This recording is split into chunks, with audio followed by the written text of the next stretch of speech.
Bismillahirrahmanirrahim. Starting with the name of Allah, the Merciful, the Beneficent. I hope you are all fine and must have gone through my talks on formulation of the health policy and health programs. And you must have realized there are certain important steps. I must say there are certain definite steps which we have to take before designing or before completing a health policy or before putting a health policy for the recommendation or health plan. So again, from some other reference, I have picked up standard 8 step by Bardage policy framework. What Bardage says is that you have to have 8 steps before you can put your policy for recommendation or for to be acted upon. So first is you have to have define the problem. You have to know what you have to address what is the problem in a society, in a community, in a union council, in a district, in a city, in a country which you are addressing. Then you have to assemble some evidence. You have to have a data. You have to have a knowledge, proper knowledge that if this type of a program is implemented, this type of a policy is implemented, this type of a help is initiated, that would be helpful.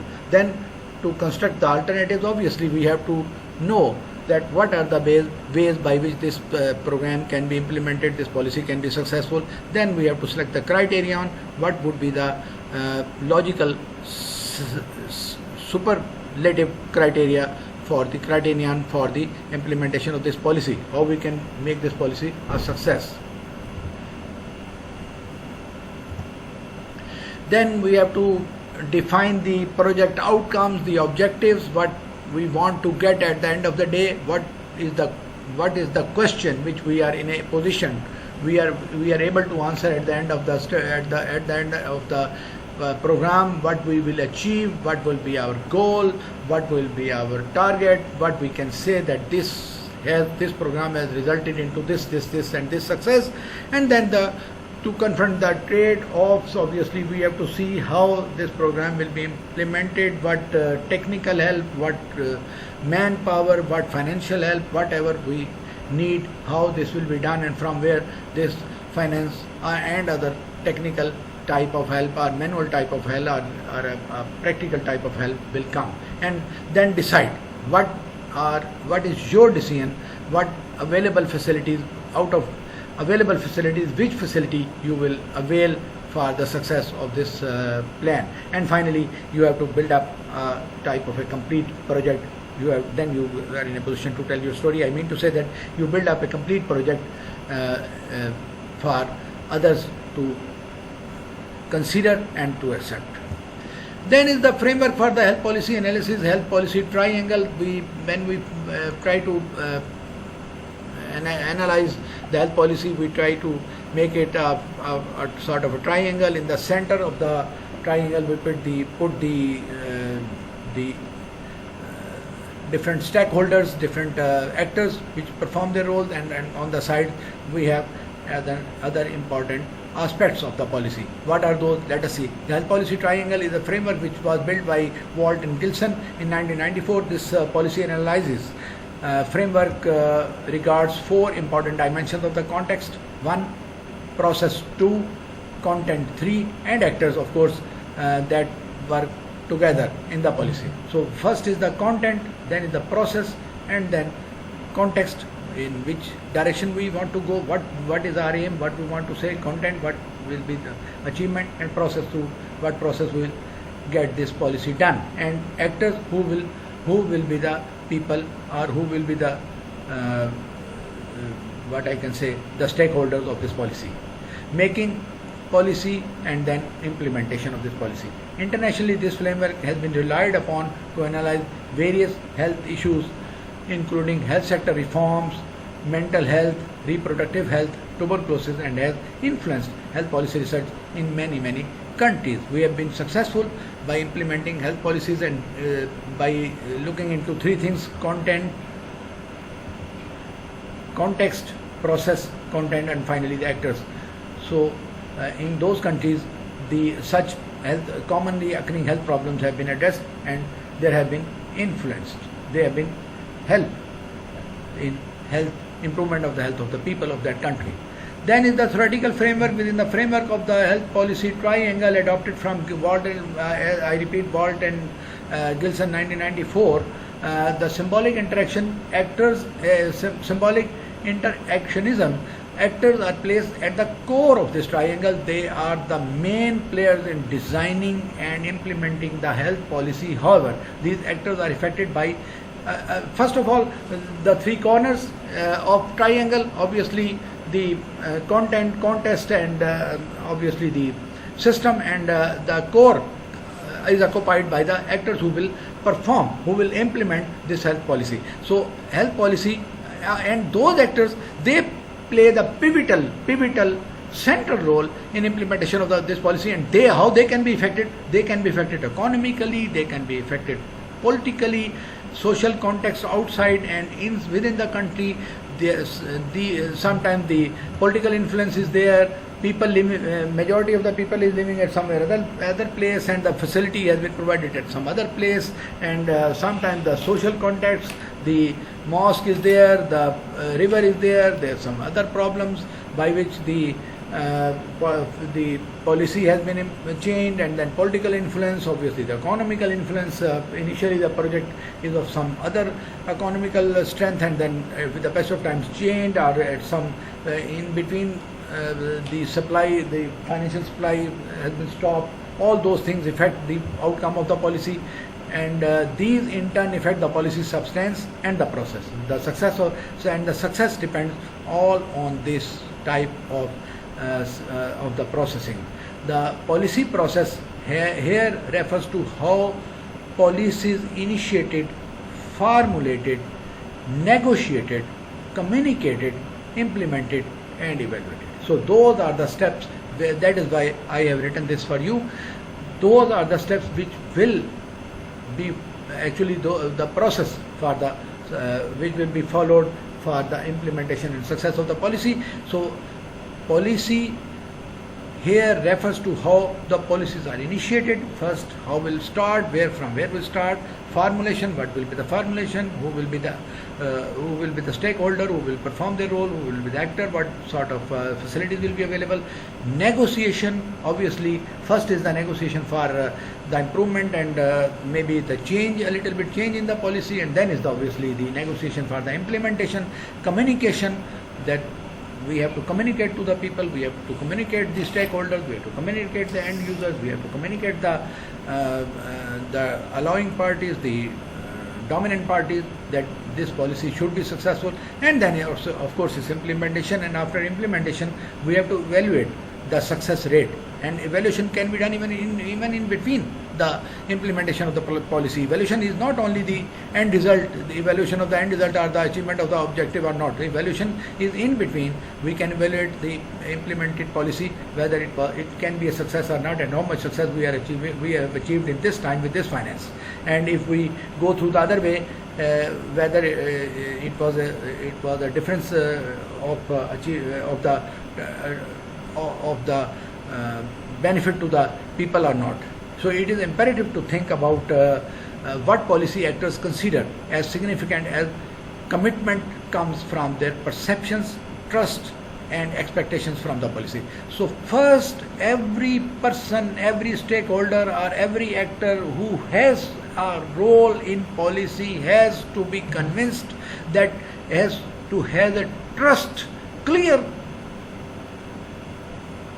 transparent perception that this policy is going to be a success. Then trust in himself and trust in others, and then expects for the success of the policy. Then is the planning. Obviously, policy cannot be implemented as such. So I can say that planning is for the policy, but is the process of setting goals, developing strategies, and outlining tasks and schedules to accomplish the goals. Actually, by planning we mean to say that we have to implement and to apply a policy, and how we apply that policy and how we get the results of that policy, that is planning.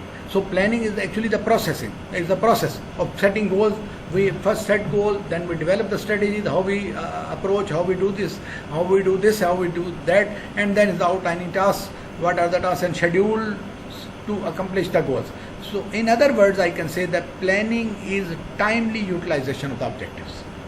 Timely utilization of the objectives. Planning is deciding in advance what to do, in simple words of course, what to do, how to do, and who has to. By doing this, we will be very, very much comfortable with implementation of any policy. If we know what to do, how to do, and who has to. Planning bridges the gap between where we are now and where we want to go. I mean to say, by planning, we have to have a clear concept in our mind. Say, for example, if we have to achieve the 100% polio vaccination, we have to get 100% children of our community vaccinated for polio vaccine, and we have at this stage, we have 94 or 95% of the children vaccinated. Then we have to have a plan, a comprehensive, complete plan to vaccinate the remaining guys along with the children already vaccinated. So if we have a clear-cut plan in our mind what to do, how to do, and who has to do, then we can bridge the gap between where we are now and where we want to go. It makes possible things to occur which would not otherwise occur, and or may occur in a haphazard way, and the goals may not be achieved. And if planning is good, and this may be true for our life as well. We have to achieve our aims. If planning is not good, we may not be able to achieve. We have our aims in our life, we have got certain goals in our life, we have got certain targets to achieve in our life. Particularly young people like you may be having certain goals in mind, and if you have a good planning, then you are bound to be successful. So good planning makes everybody to achieve his or her goals. So planning is the method of trying to ensure that the resources available now and in future are used in the most efficient way to obtain objectives, and that is actually the management as well. The best utilization of the available resources. See it again, the method of trying to ensure that the resources available now and in future are used in most efficient way to obtain the objectives. Health planning, obviously, where we are concerned, health planning anywhere, and then for health purposes, for health issues, for health policies, for implementation of the health programs, vertical programs, wherever it is, health planning, whatever health planning is the identification and elaboration within existing resources of means and methods for providing in future, and of course the available resources, effective healthcare relevant to identified health needs of a defined population. I repeat, health planning is the identification and elaboration within existing resources of the means and methods for providing in future effective health care relevant to identified health needs for a defined population. I mean to say that facilities are available, people are there, but the way of implementing, way of providing those facilities, way of making use of those facilities, that is with the planning. And if that is done, then in future we will be able to get best utilization of the available resources. The global health planning is the same. Why is the same? Once the global health planning is for whole of the globe, and sometimes it starts from one individual or from one community, and it involves whole of the globe. It may be vice versa. So whatever it is, the global health planning is to develop a process for setting priorities and allocating scarce health care resources. Because of the limited resources available for health care in all countries, choices have to be made between alternative strategies for improving the health. So obviously sometimes some planning is successful in one country and may not be successful in other countries because of the economical, social, geographical, many reasons, and that the same is for other countries, for other societies, for other communities. So we cannot make a hard and fast discipline, but we can just make it possible that we have a planning and we make it successful. But the ultimate aim of health planning is to maintain and improve the health status of a given community. By saying this, we can say that to the ultimate aim of the health planning is to achieve a good goal of having good health of the people by making the health plans, vertical plans, the horizontal plans, the horizontal health facility, the primary health care are success. This is achieved through the provision of the health services which are accessible, geographical, financial and social accessibility, effective service programs which successfully deal with the high priority needs, equitable, that those most in need will receive proportionally more care. For example, those poor people who live in a poor atmosphere, poor healthy atmosphere may not be even, and those are the ones may not be even provided with the primary health care, and other ones living in a very good atmosphere, very good environment, maybe they have the facility of the tertiary health care, tertiary care hospital, tertiary care or the private hospital of the tertiary care. So that is not equitable. Equitable it should be that tri-age should be followed. Those ones who need more care, more health care, they should be provided, and a quality to ensure the appropriate utilization. Obviously, we have to have a quality for best utilization of the available resources. The laboratory facility, the X-ray facility, the consultant facility should be utilized in a best way. The quality assurance should also be there for the best utilization of the available resources. Any planning process should address the 6 basic questions. Again, the same but collected. Again, I have collected all those things. What and why? That gives a sense of direction. Then vision for achieving the objective. Whereas how, when, where and who show the process of achieving, should show the process of achieving these objectives. So we can talk another way. Planning may be activity planning, that is programming, and allocating planning, that is for the budgeting. I mean to say that if we have to establish, first we have to establish a health facility, and then we have to have the running budget for that facility, the daily or monthly or yearly finance and other facilities for the running of that health facility. So the developmental budget is required for the change and recurring. For the change, we have to have a big amount of the budget, and the non-developmental budget, this word does not look me good. Non-developmental budget, we can say the maintenance budget is meant to maintain the change brought in by the developmental budget. We mean to say that if some RSC, BHU or some health facility or other health facilities has been established through the developmental budget, then the maintenance budget is required for the running of that facility. The yearly budget or the monthly budget would be required to maintain the running of the working of that facility. Then is the strategy through which the planning is implemented refers to the combination of interventions employed in order to achieve a given objective. I mean to say a combination of interventions employed in order to achieve a given objective. Strategies. What should be our strategy?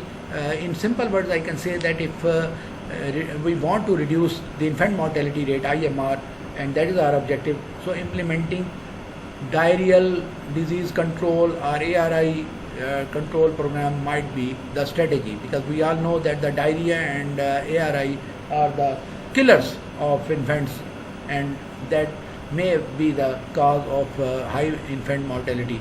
So if we want to increase the rate of to decrease the infant mortality rate in a specified community or in an area, we need to control diarrheal, and so that may be the strategy. The strategy will be the way of looking into the problem and implementing the planning. Then is the steps for health planning. We continue with the same. This time I say goodbye.